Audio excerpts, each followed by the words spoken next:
Swastiastu, selamat Swastiastu. sore Bu. Ya. Sebelum memulai pembelajaran, alangkah baiknya kita berdoa terlebih dahulu. Berdoa dimulai. Berdoa selesai. Om Swastiastu. Swastiastu. Baiklah, terima kasih Adik sudah memberikan doanya dan sudah memberikan ucapan salamnya. Mari kita mulai dengan layanan hari ini. Nah, bisa dilihat di layar adik-adik, Ibu di sini akan memberikan rasa simpati dan empati. Baiklah, yang pertama itu ada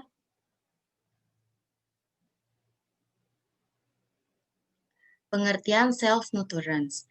Jadi, self-nurturance adalah kebutuhan untuk bisa menyenangkan hati orang lain, meliputi membantu teman bila keadaan susah, membantu orang kurang beruntung, mengobati orang lain dengan sifat simpati dan empati. Itu menurut dari Darsana.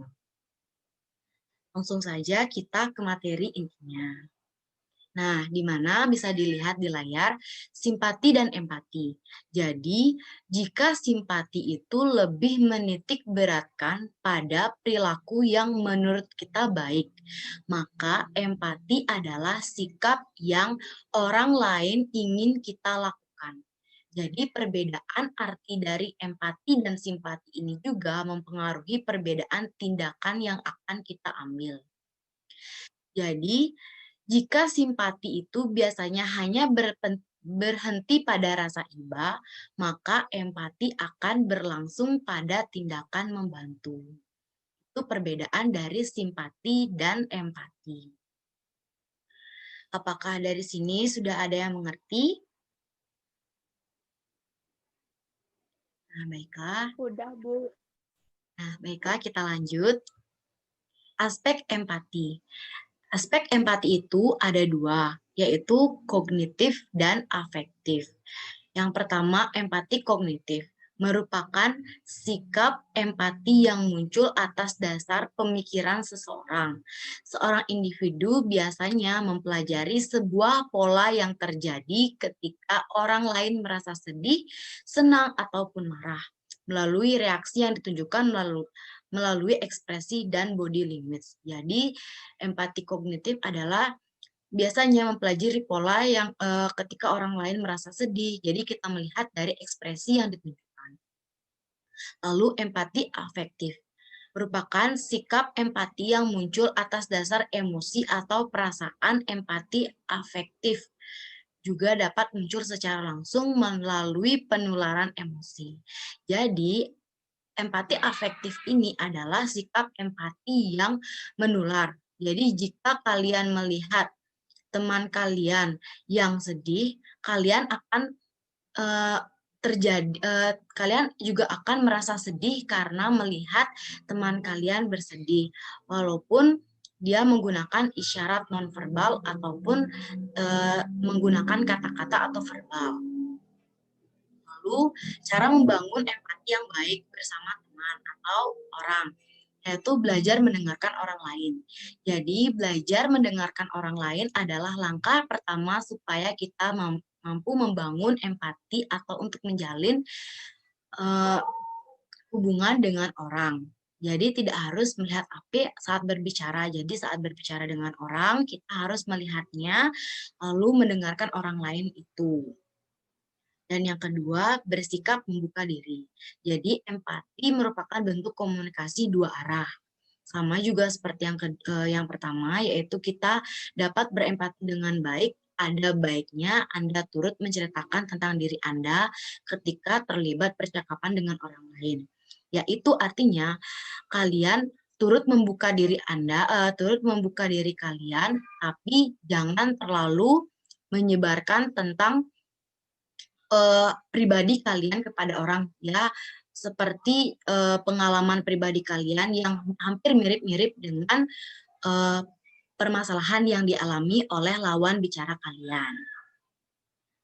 Lalu Fokuskan perhatian pada kondisi di sekitar Anda.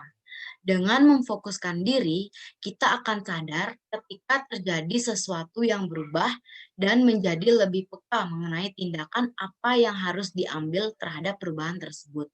Jadi, intinya kita harus peka terhadap ke sekitar kita. Jika melihat seorang yang harus kita tolong, kita harus peka, "Oh, ternyata dia membutuhkan pertolongan kita. Baiklah, kita harus menolongnya." Jadi kalian tidak boleh mengabaikan jika seseorang itu membutuhkan pertolongan kalian. Yang keempat, jangan menilai. Untuk bisa membangun empati, jangan pernah menilai seseorang atau suatu kondisi hanya dari sudut pandang Anda sendiri. Anda akan semakin sulit untuk membangun empati terhadap orang lain jika terus seperti itu. Jadi, jika melihat seseorang untuk pertama kali, lalu orang itu membutuhkan bantuan kalian, tetapi kalian melihat dari fisiknya yang mungkin dekil, kumel, jadi kalian tidak boleh menilai orang dari kondisinya saja atau dari sudut pandang kalian. Jadi kalian harus menilai orang dari orang tersebut atau dari orang lain. Mungkin tetangga kalian itu orangnya baik, kenapa kamu nggak mau nolong? Jadi jangan selalu berpandangan atau dari sudut pandang kalian saja, nilai orang lain untuk membangun sifat empati. Nah, cara yang kedua adalah cara bersikap simpatik, yaitu menunjukkan rasa simpati melalui bahasa tubuh.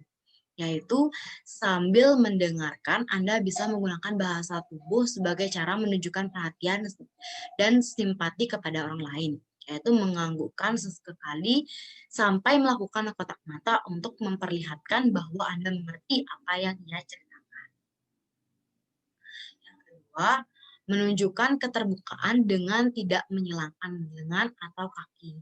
Nah, biarkan kedua lengan Anda terlihat dengan telapak tangan saling berhadapan dan rileks. Jadi, saat berbicara dengan orang, kalian harus terlihat rileks dan tidak boleh menyilangkan tangan atau kaki karena itu tidak sopan. Yang ketiga yaitu tetap tenang dan bersikap baik. Mungkin Anda menganggap orang lain hanya menghadapi masalah kecil atau tidak seberat masalah Anda. Nah, bisa juga Anda merasa iri karena masalah orang lain seperti sangat kecil. Ini tidak bagus dan jadi kalian tidak boleh menganggap masalah orang lain itu kecil. Kalian harus tetap tenang dan bersikap baik walaupun masalah yang dihadapi orang tersebut mungkin masalah besar baginya. Jadi kalian harus bersikap simpatik yang baik padanya. Nah, di sini Ibu sudah menyiapkan video, kalian bisa melihatnya.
Nah, itu adalah tayangan dari video yang sudah Ibu tayangkan.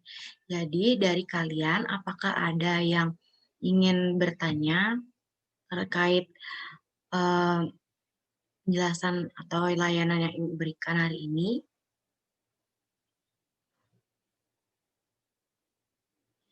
Baiklah. Tidak, Bu. Baiklah, kalau tidak ada yang ingin bertanya, mari kita simpulkan. Jadi, dari pembahasan tadi, kita harus selalu bersikap simpati dan empati. Jadi, perbedaannya adalah simpati itu rasa iba dan empati itu adalah simpati itu adalah bagaimana cara kita memberikan pertolongan dan empati adalah rasa iba.